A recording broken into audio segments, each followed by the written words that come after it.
não é fácil fazer comunicação no setor público. E é por isso que esse guia de sobrevivência existe.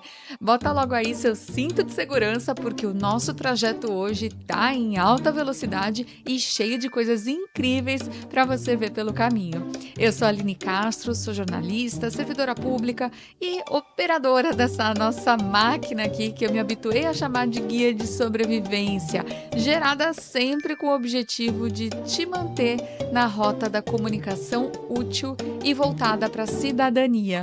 Você pode saber mais sobre mim no site alinecastrocomunica.com.br e eu também estou nas redes sociais como Aline Castro Comunica.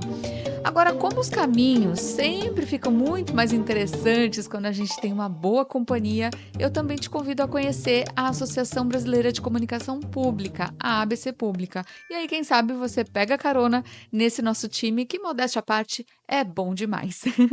Pessoal, na pílula de sobrevivência que a gente soltou há alguns dias atrás, a gente falou sobre uma recomendação emitida recentemente, que a ABC Pública emitiu recentemente, relacionada à inteligência artificial. E como a gente pode utilizá-la na nossa atividade profissional. Hoje, aqui nesse episódio, a gente vai continuar falando sobre esse assunto com um grande especialista da área que vai dar muitas dicas importantes para a gente botar de vez as ferramentas de inteligência artificial na nossa bagagem e ir muito mais longe com a ajuda delas. O nosso entrevistado, gente, é o professor Márcio Carneiro dos Santos. Ele é jornalista, doutor em tecnologias da inteligência e design digital pela PUC São Paulo, com estágio de pós-doutoramento na UNB, na linha de pesquisa Teorias e Tecnologias da Comunicação. Ele também coordena o programa de pós-graduação profissional em comunicação da Universidade Federal do Maranhão e o grupo de trabalho de inteligência artificial da SET, que é a Sociedade Brasileira de Engenharia de Televisão. Bom, eu comecei a conversa com o professor Márcio pedindo para ele colocar todo mundo na mesma página quando o assunto é inteligência artificial. Isso porque eu percebo ainda muita confusão, né? Algumas pessoas achando que inteligência artificial é o ChatGPT, outras achando que IA é algo assim totalmente novo, né, que nasceu agora. Então, vamos ouvir as explicações iniciais do nosso entrevistado sobre esse assunto. Legal, Aline. Acho que é importante falar disso, porque, querendo ou não, né, gostemos ou não, a inteligência artificial, no momento, é um tema assim, né, que tem despertado um enorme interesse, não só de comunicadores, mas de legisladores, das empresas, da academia, dos profissionais, né? É um tema que está, vamos dizer assim, na moda, né? Mas justamente por isso, a gente também, concordo com você, a gente também nota um nível de desinformação muito grande. Então, acho que é importante dar esse contexto. Primeiro de tudo, inteligência artificial é um campo de conhecimento, ou se você quiser pensar uma tecnologia, tá? Que tem décadas de desenvolvimento, tá? O início, né, disso chega lá, começa a acontecer lá no final da Segunda Guerra Mundial, quando alguns cientistas começam a pensar se as máquinas, né? E olha que naquela época as máquinas não eram os computadores que nós temos hoje, né? Mas eles começam a pensar, né, em, vamos dizer assim, simulação do pensamento humano, do comportamento humano, usando, né, o que na época se imaginava, né, de ser uma máquina, tá? Então, primeiro mito, né? IA não é novidade, IA é um campo de conhecimento com décadas de desenvolvimento e é um grande guarda-chuva para muitas sub-áreas, né? Então, você tem áreas, por exemplo, machine learning, né? Que é uma área assim que está na base de muitas aplicações, de muitas coisas que você vê. Você tem, por exemplo, a área de visão computacional, né? Computer vision, né? Que está muito ligada a operar com imagens, né? Seja para fazer reconhecimento facial, coisa que você, né, já conhece, ou até gerar imagens novas, entender imagens. A gente tem uma aplicação aqui no Labicon focada, por exemplo, em pessoas de baixa visão, onde o modelo, a pessoa tira uma foto no celular e o modelo, vamos dizer assim, entende aquela imagem, gera um texto descrevendo aquela imagem e um outro modelo faz a síntese de voz para aquela pessoa ouvir. Então, assim, isso é visão computacional, por exemplo, né? No caso do machine learning, as pessoas, né, todo mundo usa um e-mail, nesse e-mail tem uma caixa de spam. Dentro da caixa de spam você tem um modelo de detecção, que é machine learning, que é aprendizado de máquina. Então, quando você vê, por exemplo, essa discussão toda, tem que legislar, é perigoso e tal. Então, será que vão proibir né, o detector de spam na nossa caixa que a gente usa há tanto tempo e não sabe? Então, assim, essa novidade, vamos dizer assim, entre aspas, ela é mais, vamos dizer assim, válida para uma sub-área mais recente, que a gente chama de inteligência artificial generativa, GenAI, ou como quiser chamar, e aí sim, a gente tem o ChatGPT, que foi, vamos dizer assim, o ChatGPT, em teoria, ele é um produto, né? A gente tem que entender isso. Né? Vamos pensar assim, inteligência artificial é a tecnologia ou o campo de conhecimento. Eu vejo muita gente falar, as IAs. Não tem negócio de IA. IA é no singular. IA é campo de conhecimento ou tecnologia. Agora, a partir desse campo de conhecimento, a partir dessa tecnologia, você desenvolve produtos, plataformas, modelos. Né? Por exemplo, no caso do ChatGPT, ele é um produto de uma empresa chamada OpenAI, né, que tem uma parceria forte da Microsoft, né, elas estão juntas nessa empreitada. Esse produto, dentro dele, a gente tem uma espécie de, assim, para facilitar, um motorzinho que gera texto, ou seja, um modelo de geração de linguagem. Né?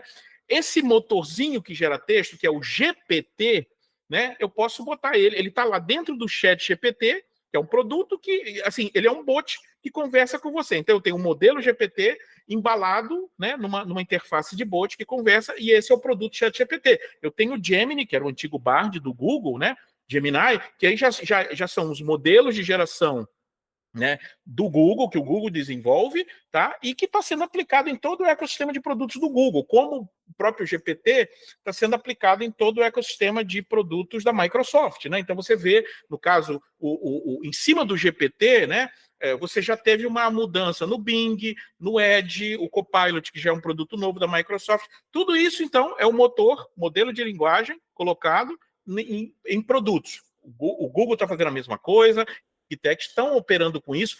Todas as Big Techs já tinham, vamos dizer assim, projetos trabalhando com o IAG há muito tempo, tá? Só que o ChatGPT, o que ele fez, assim, como ele fez um sucesso muito rápido, né? Foi uma coisa meio inesperada, ele gerou um ciclo, vamos dizer assim, de aceleração, porque de agora em diante, toda Big Tech, vamos dizer assim, não ter IA no seu produto, ou nos seus produtos, ou no seu ecossistema, é meio que colocar uma taxa de tô atrasado, né? Então, assim, isso gerou um ciclo de aceleração. Então, você vê o ecossistema da inteligência artificial generativa crescendo muito rápido, né, se transformando muito rápido. O próprio ChatGPT, que não tem, acho que vai fazer 2 anos ainda, ele já mudou muito, né, em termos de funcionalidades e tal. Mas é bom que as pessoas entendam, né? ChatGPT é um produto, né? Os modelos de linguagem, que são os motores, né? Eu uso esse termo motor só para facilitar, porque ele não é generativo, então assim, ele cria coisas, né? Então tem modelos que geram texto, modelos que geram áudio, modelos que geram vídeo, modelos que geram, por exemplo, código de programação, né? Então, esse universo da generativa, esse sim é mais novo, esse sim é mais recente, o ChatGPT é um produto apenas, né? Tem vários outros, ele é o mais famoso, a gente, né, opera com ele e tal, precisa conhecê-lo, mas assim, é bom separar as coisas, né? E principalmente, né, talvez a coisa mais importante, a IA generativa, como eu falei, IA é um campo de conhecimento muito grande, tem várias sub-áreas. A IA generativa, ela é uma IA, é uma sub-área, né, vamos dizer assim, focada na criatividade, ela não foi feita para ser precisa, tá? É claro que quando eu tenho, né, então, assim, se eu quisesse fazer uma outra grande divisão nesse campo de conhecimento, eu podia pensar que eu tenho modelos e um tipo de inteligência artificial com mais foco na precisão, né? Eu não estou dizendo que, quando eu falo precisão, eu não estou dizendo que eles são 100% perfeitos, eu estou dizendo que eu opero com uma margem de acerto e erro mais definida, né? E aí claro, o desenvolvedor vai sempre querer que ela fique melhor. Mas quando eu tenho a generativa, né, para meu uso, eu preciso entender que ela foi feita para ser criativa, não foi feita para ser precisa. Muito bem, eu comentei em seguida com o Márcio sobre a percepção que eu tenho de que nós, comunicadores, ainda usamos essas ferramentas de inteligência artificial generativa de uma forma assim muito amadora e quase recreativa, né? A gente brinca ali com o ChatGPT, faz pergunta, dá risada, enfim, a gente tem testado muito, mas a gente ainda está usando de uma forma um pouquinho informal, talvez aleatória. Será que está na hora da gente aprender a usar para valer essa tecnologia, de forma profissional mesmo?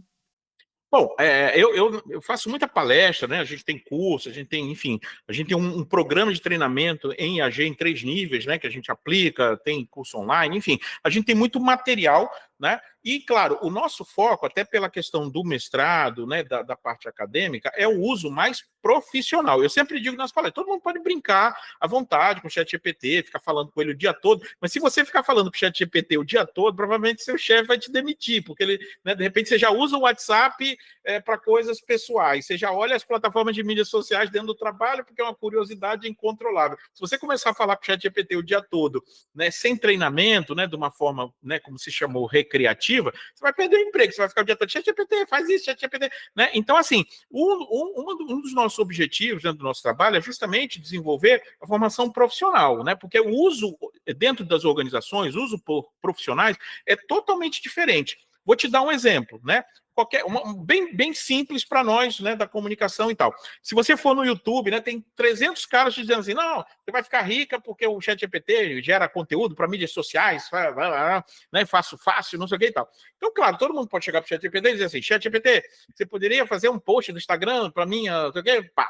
Ele vai fazer direitinho, vai eventualmente até te surpreender, porque ele vai fazer muito rápido, né? É o que ele faz, né? Gera conteúdo, né? Muito rápido.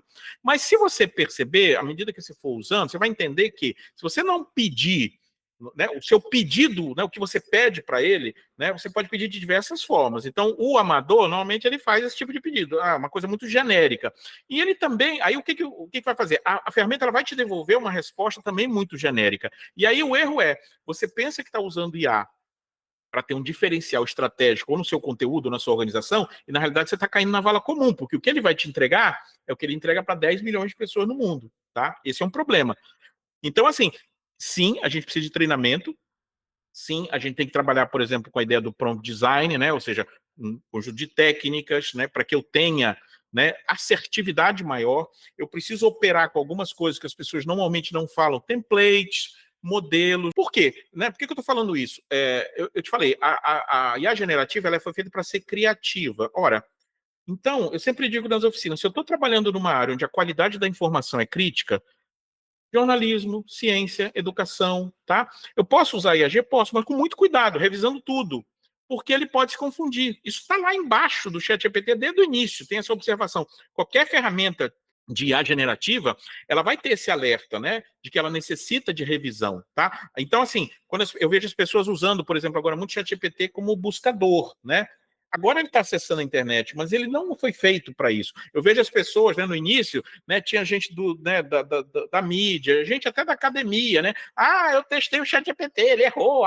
Ele errou, descobri um erro do ChatGPT. Nunca foi feito para ser preciso, para oferecer informações checadas e tal. No início, ele tinha muita dificuldade e tal, e ele foi feito para ser criativo, não para ser exato, não para ser checado. Então, se você está pensando em usar ele para esse tipo de coisa, você tem que saber que você vai ter que revisar, e às vezes o que acontece é, o tempo que você vai gastar na revisão, que é obrigatória, quando você estiver trabalhando com informação, né?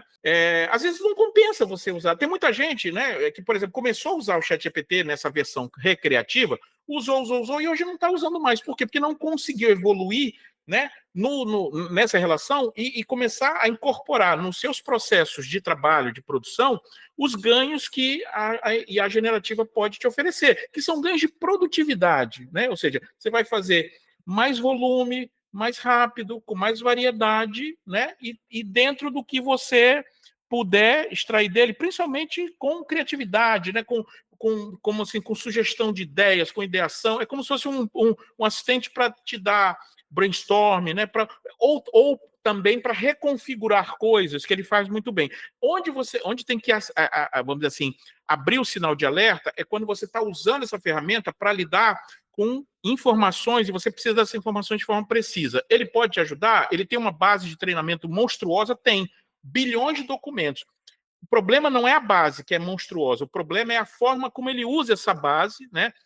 Ele vai pegar o seu pedido e lá na base dele selecionar o que ele acha que na base dele tem a ver com o que você pediu e nessa hora ele vai fazer o que ele foi treinado para fazer, conectar esses pedacinhos de um jeito criativo, de um jeito inovador, né? Como se fosse assim, das muitas possibilidades de conexão, ele vai, né, juntar esses pedaços e entregar para você, como se fosse uma espécie de liquidificador, entendeu? Então, nessa mexida que ele dá, a informação precisa ela pode se perder, ou ela pode ser, vamos dizer assim, distorcida. Se você precisar, por exemplo, conectar várias informações, né? Eu preciso de uma referência bibliográfica com o título do autor, o nome, a editora, o ano e a página. Se você pedir para uma ferramenta dessa concatenar vários tipos de informação, é bem provável que ele te gere um resultado, mas aí você vai ver, o autor existe, sei lá, o título existe, mas a editora não é aquela, mas o ano é outro, entendeu? Porque você está pedindo para ele concatenar informações com precisão, e essa não é a praia dele, entendeu? A praia dele é ser criativo. Agora, se você pede, por exemplo, você dá um texto,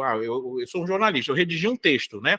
Eu tenho agora, por exemplo, a gente tem vários bots da área educacional. Eu tenho um bot que você passa para ele um texto e ele faz a correção como se fosse no padrão do Enem, para treinar alunos, para ajudar alunos e professores a ter performance melhor na redação do Enem, né? Então, assim, ele não vai buscar as informações na base dele. Ele vai pegar o que você escreveu e, a partir de um conjunto de parâmetros, ele vai fazer uma avaliação e vai redigir, né? A verborragia que ele tem, né? A capacidade de geração de texto, é o que ele faz, né? Então, ele vai te dar um relatório que pode ajudar. Sempre assim, é um assistente, né? Você não confia nele 100% e ele não faz as coisas do jeito que você pensa que ele faz. Ele é uma máquina e age, né, de uma forma muito probabilística, muito, né, com uma variabilidade muito grande. Então, para criação, para o marketing, para publicidade, para ideação, para estratégia, para startups, né, para a própria educação, sim, né, para reconfiguração, ele é muito útil. Agora, usar ele, por exemplo, como um buscador, eu não recomendo, porque acho que você tem ferramentas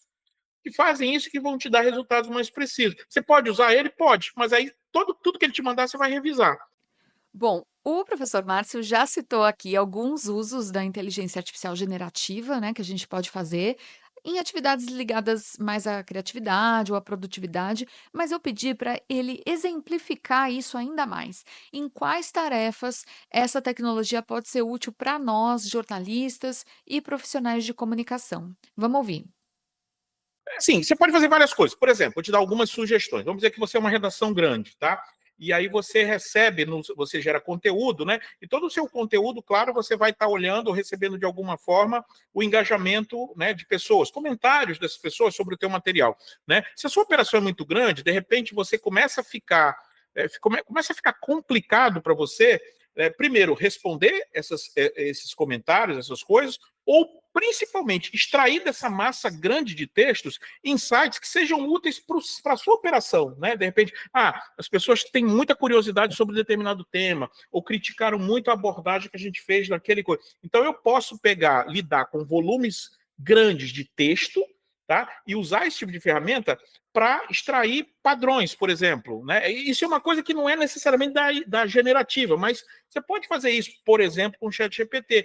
Você pode dar muito texto para ele e pedir para ele extrair o que a gente chama de entidades, locais, pessoas, organizações, né? Ele pode extrair tópicos, né? Ou seja, assuntos que aparecem naquela massa de texto com mais frequência, né? Então isso já te ajuda muito, porque toda vez que você tem, e o ambiente digital, ele gera normalmente, né, muito volume de material, você acaba perdendo a mão, até porque você não tem tempo para fazer isso, de extrair, né, insights, informação desse material. Outra coisa que você pode fazer é o que a gente chama vamos dizer assim, da geração cross-mídia, né? Ou seja, você gera um post para o seu site e você tem outros canais, no Instagram, no X, né, no antigo Twitter e tal.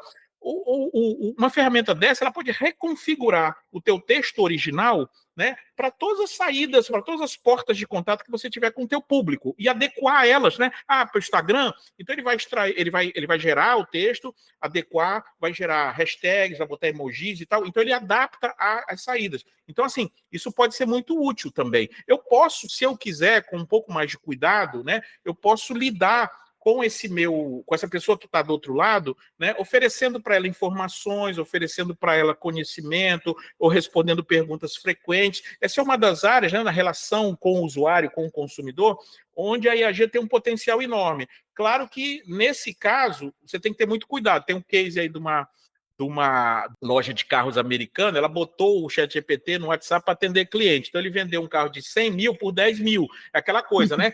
A precisão da informação, ele deu uma confundida, né, e deu um problema. Mas quando não é isso, quando não tem que trabalhar com valor específico, né, eu consigo fazer esse diálogo, né? Eu posso operar como um bot, né? Eu posso fazer esse tipo de coisa. Tem uma aplicação, né? Que acho que aqui no Brasil ela não é muito utilizada, mas é que ela mostra, vamos dizer assim, quase todo uma parte, né, das possibilidades que você pode usar, por exemplo, no jornalismo. Você tem uma redação que produz notícias, ela tem um app para o celular, nesse app você pode ler a versão mobile da sua notícia que está no site, ponto. Se você procurar, né, lá na interface, vai ter aquelas estrelinhas que normalmente está se consolidando como o ícone, né, para dizer que tem uma funcionalidade de inteligência artificial ali. Se você clicar ali, ele já te gera um sumário daquela notícia, ele faz a sumarização, um resumo, né, para te dar tempo e tal. Se você quiser, você opera no menu, esse sumário ele faz, um outro modelo vai fazer uma conversão, uma síntese de voz. Então você pode utilizar aquele texto que originalmente estava na web, que passou para o mobile, que foi sumarizado e pode converter ele num áudio, num podcast, numa coisa que a pessoa vai ouvir em trânsito e tal. Se você quiser ainda mais, você gera, aí já é a parte, vamos dizer assim, delicada, né? Aí a gente já vai numa fronteira complicada, mas se você quiser, eu boto no exemplo lá do que eu apresento, né? A pessoa pega, escolhe o Snoop Dogg, né? Uma pessoa famosa, para ler a notícia para ele. Então eu tenho todo esse conjunto de possibilidades num app de uma redação, né? Não sei se é um blog e tal, enfim, e tem AG ali, né? Sumarizando, convertendo para áudio e eventualmente até lendo, né? Se você quiser, por exemplo, eu quero que, sei lá, o Barack Obama leia as notícias para mim de manhã quando eu acordar com a voz dele, dá para fazer, né? São muitas possibilidades, tá? Mas o importante é entender o contexto de utilização, os riscos, né? Os limites, tá? Alguns são contornáveis com técnica, com uso profissional, mas a partir daí você tem muitas coisas para fazer. Aqui a gente tem o Labicon, que é o nosso laboratório de convergência de mídias, né? É a nossa, vamos dizer assim, interface acadêmica. Mas a gente tem o NID, que é o Núcleo de Inteligência de Dados, né? O NID é a nossa interface com a sociedade, com as organizações. Pelo NID, a gente tem mais de 40 bots, né? Não é o chat GPT, são aplicações com finalidades específicas. Por exemplo, eu tenho o gestor de crise. O que o meu bot gestor de crise faz? Se você passar para ele um parágrafo, tipo assim, o carro da minha empresa bateu numa pizzaria, uma pessoa foi ferida e tal. Essa é uma crise. Vai chegar na assessoria, a mídia vai correr atrás de você, dependendo do tamanho, né? Vai ser maior ou menor. Normalmente isso é uma coisa que exige muita, assim, gera uma pressão, uma resposta rápida e tal. Com o meu gestor, você passa essa descrição, 4, 5 linhas, ele vai te gerar primeiro, uma nota para a imprensa. Segundo, um conjunto de perguntas que a pessoa que vai responder à imprensa poderá receber e respostas. Um conjunto de sugestões para compensação para vítimas, eventualmente, pessoas que foram prejudicadas pelo incidente. Um conjunto de sugestões para a governança daquela organização, para lidar com aquele problema. Problema de trânsito, segurança, motorista e tal.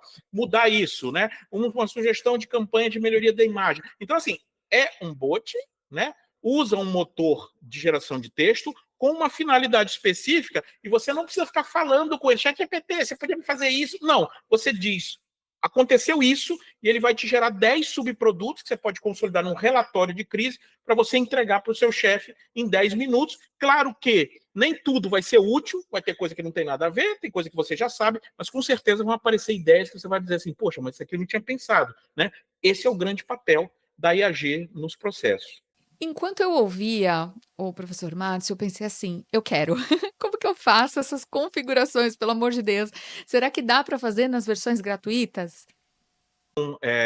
Em teoria, você pode fazer, né? Eles são resultado justamente das técnicas que eu estava falando de prompt design, né? Quer dizer, não é que, por exemplo, eu tenho um bot que ele avalia, que ele ajuda startups com ideias novas, tá? Então vamos dizer que você tem uma ideia, eu vou fazer uma plataforma de notícias pensada para pessoas, sei lá, com visão reduzida. Vamos dizer que essa é a sua ideia, tá? Então, se você passar para o meu bot, a única coisa que você vai ter que dizer para ele é isso, né? Uma plataforma, assim, assim, assado. É uma linha, 5 palavras. E ele vai te desenvolver 10, 15 funções. Esse bot, por exemplo, ele te oferece, né?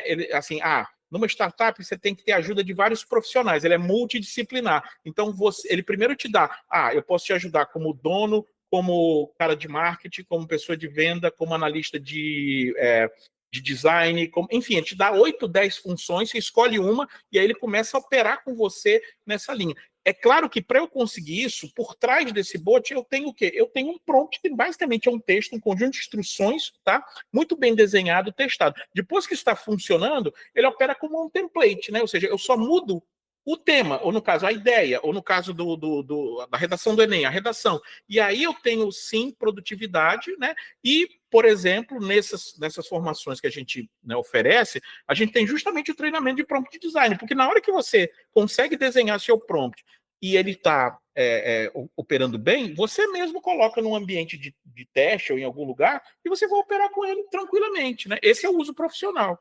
Gente, nos sites que o professor Márcio vai deixar no final aqui do episódio, tem mais informações sobre esses serviços que eles oferecem e que podem nos ajudar muito no dia a dia. Mas agora eu emendei uma outra pergunta para ele. A gente sabe que as ferramentas de IAG, né, Inteligência Artificial Generativa, tem a versão gratuita e a versão paga. E aí eu, Aline, sempre fico muito em dúvida se realmente vale a pena investir, né, se vale a pena fazer essas assinaturas ou não. Eu quis saber se ele teria dicas sobre isso e sobre qual a gente deve escolher, se for o caso de assinar.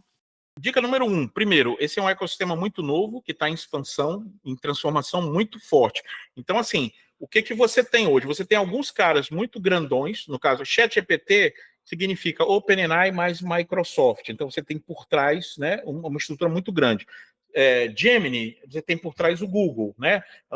O Claude tem a Anthropic. Então, assim, essas grandes ferramentas, né, ligadas às Big Techs, querendo ou não, gostemos ou não, e eu tenho várias restrições a isso, tá? Não vou detalhar aqui, mas assim, elas te dão uma estrutura melhor, né, para você, de repente, começar a entender aquele ecossistema e o próprio ecossistema vai te dar ferramentas de criação, ambiente de teste, né, coisas para você experimentar, e aí você faz, né?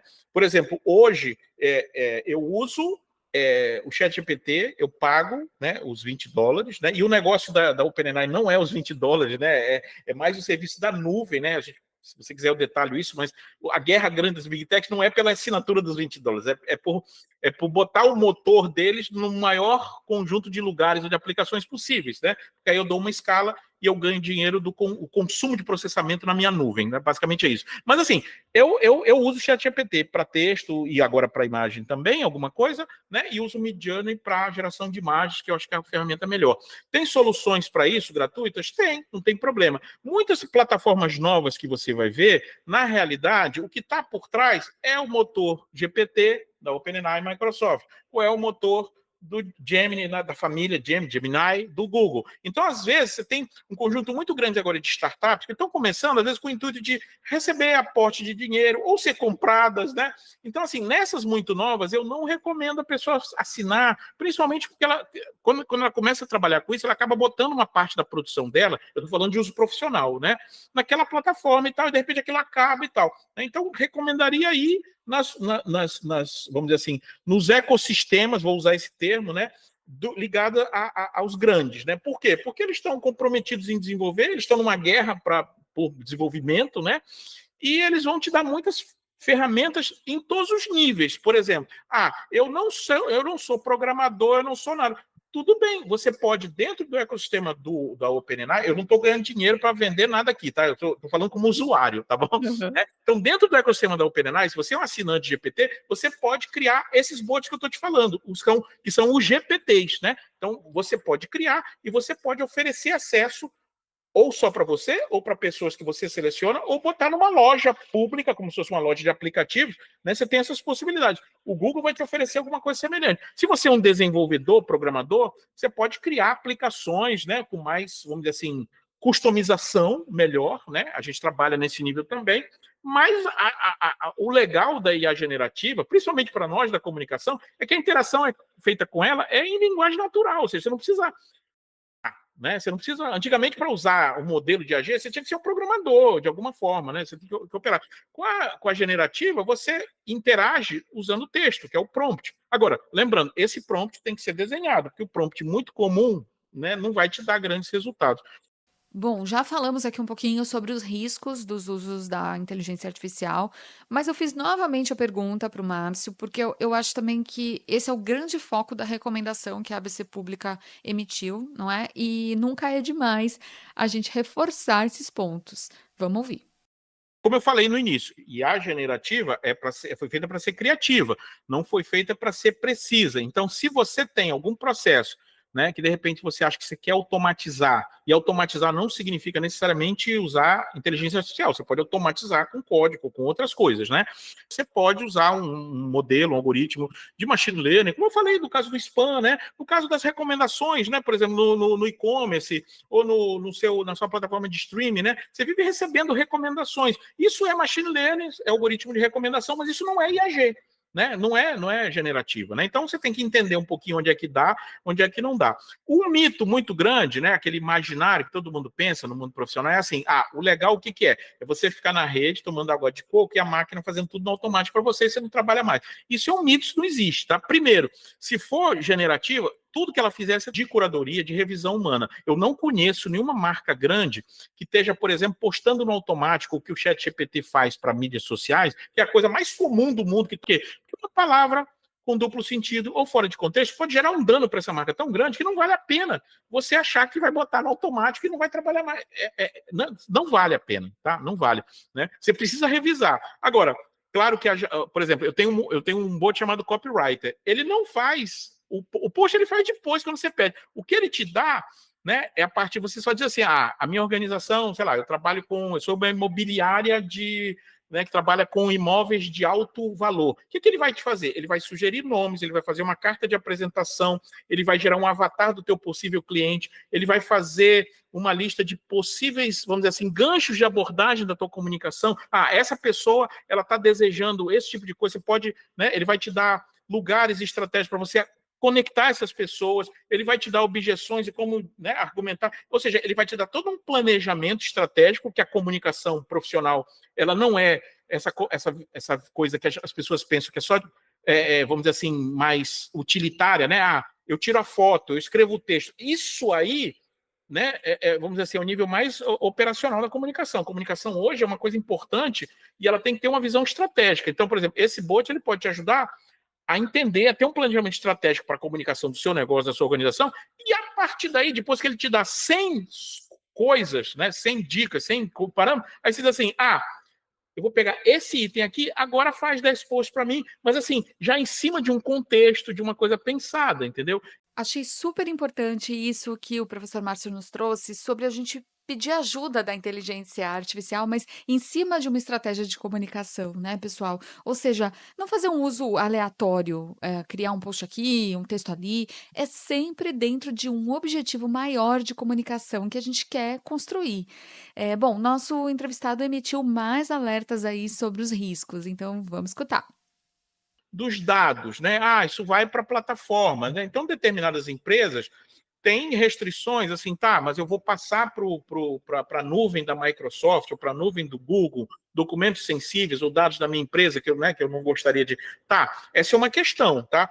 E aí você tem formas de contornar isso, inclusive você botar o modelo para operar numa máquina sua, se você quiser, é possível fazer. Se você não tiver que dar escala para muita gente usar, eu tenho, enfim, uma espécie de chat GPT aqui na minha máquina, mas eu só consigo usar eu e ele. Se eu botar para você usar, provavelmente eu não tenho hardware suficiente para escalar isso para muitas pessoas. Eu vejo também muita discussão boba, às vezes pessoas físicas dizendo assim: mas eu tenho medo porque meus dados no chat GPT... Ora, as pessoas há 10 anos passam dados para as plataformas de mídias sociais, né, que coletam tudo que você escreve, tudo que você faz, tudo que você acha, te empacota, te vende para anunciante há 10 anos, ninguém fala nisso e ninguém tem problema com passar os dados. Aí agora com o chat GPT a pessoa diz assim: mas meus dados no chat... Quer dizer, essa questão dos dados de ir para servidor, ela é importante no caso de uma organização que de repente vai ter dados sensíveis, né? Agora, seus dados pessoais, só se você não tiver, né, nenhum outro canal para entregar os dados, porque, né, se você está no Instagram, se você está no Facebook, no WhatsApp, no Google, não sei o quê,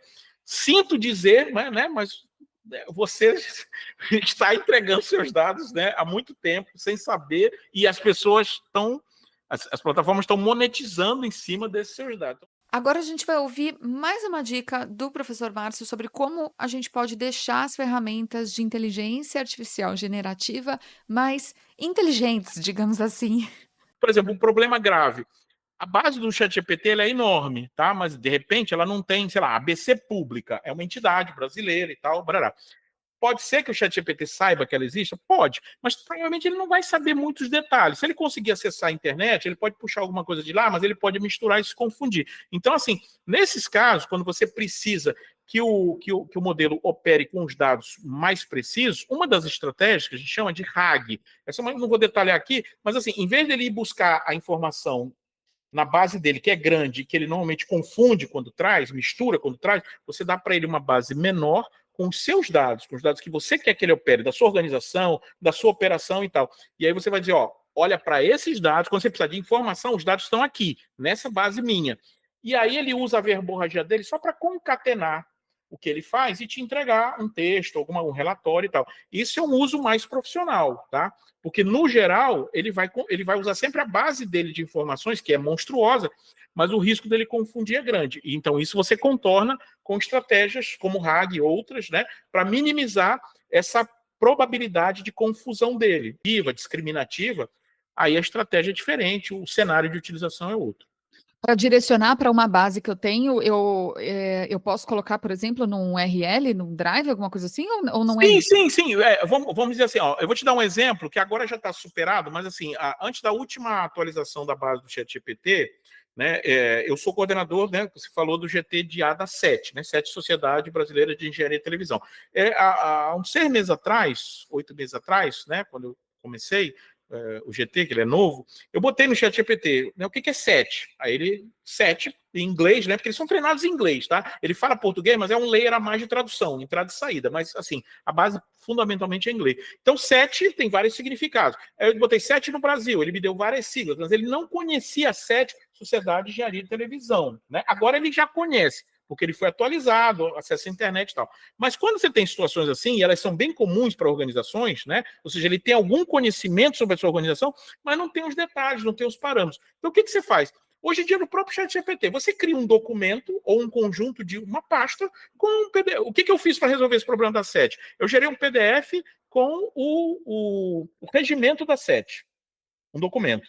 Peguei os textos que estavam no site da SET, gerei um resumo, né? E gerei um outro PDF. Com esses dois documentos, eu coloquei nessa, né? O ChatGPT hoje você sobe isso, é normal, tá? Você bota esse documento. E a partir daí, é só no prompt você dizer, ó, utilize o documento tal para fazer isso e faça, aí eu invento o que quiser. Por exemplo, você pode até botar só, por exemplo, direcionar com endereços de sites onde a informação que você quer esteja. Só que se você só dá o endereço, né, quando ele chega no site, a máquina chega, ela puxa um bocado de coisa que não tem, né, a informação do próprio site, código HTML e tal. E o ideal é que você faça, vamos dizer assim, pegue esse conteúdo, dá uma limpada nele, dá uma editada, como se fosse fazer um conjunto de perguntas frequentes, organiza o negócio do jeito melhor e dá para ele, e ele vai usar aquilo, né? E aí você minimiza bastante essa variação e essa chance dele errar. Isso para uso organizacional é fundamental. Assim, eu estou descrevendo de uma forma bem simples, tá? Mas tem técnica para fazer isso. A gente faz isso, né? No desenvolvimento, consultoria. Bom, pessoal, para encerrar, vamos saber então em que lugares a gente pode acompanhar mais sobre o trabalho do professor Márcio Carneiro e ter acesso a um conteúdo bem útil sobre inteligência artificial. Tá, a gente tem, né, como eu falei, a gente tem, vamos dizer assim, canais mais acadêmicos, né, mais, a versão nerd, né, minha, né, é o Labicon, Labicon Data, Labicon com M de Maria, labicondata.com.br. Esse site, apesar de ser um site acadêmico, a partir dele, logo na home, você vai ver assim, conheça o NID. O NID é o Núcleo de Inteligência de Dados. Então, do Labicon, né, porque a URL do NID é mais complicado, do Labicon você vai para o NID e o principal, no NID ou no Labicon, você vai ter um íconezinho em alguns lugares que é uma espécie de dadozinho, né? É um dado, tá? Um dadinho, né? Se você clicar nele, você vai para o NID Lab. Esse também é fácil, nidlab.com.br. O NID Lab, o que ele é? Ele é nosso repositório de soluções prontas, porque é muito fácil você falar né, de IA e tal, não sei o quê. Então a gente opera com isso no nível acadêmico, a gente opera com, né, com o NID na interface consultoria, treinamento e desenvolvimento, e se você...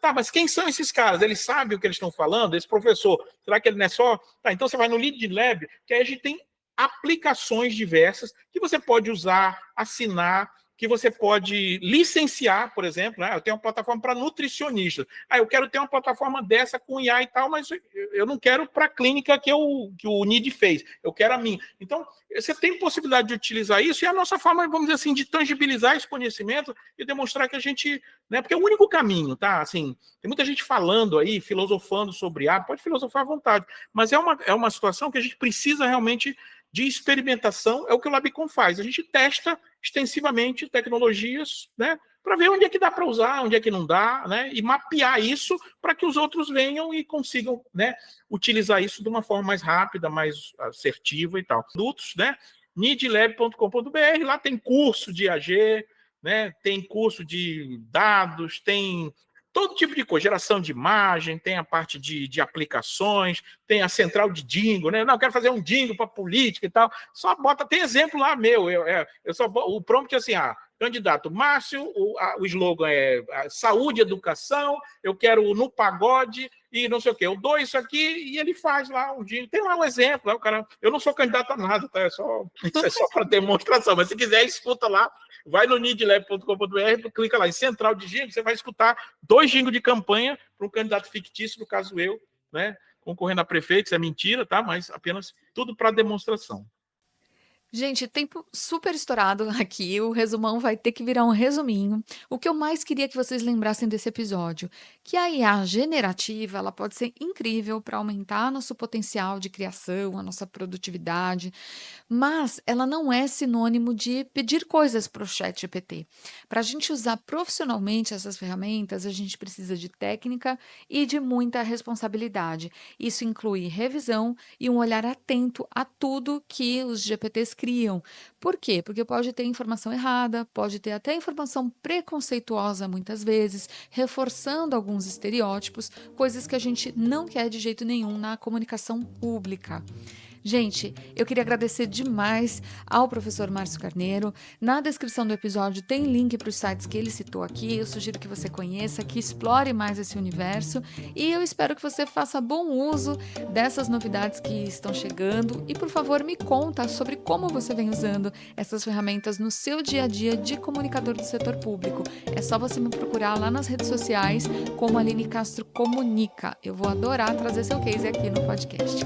Eu deixo para você a minha gratidão pela audiência, peço aquela forcinha na avaliação e na indicação desse episódio e do podcast e deixo também meu grande beijo, um forte abraço e até o próximo episódio do podcast Comunicação Pública Guia de Sobrevivência.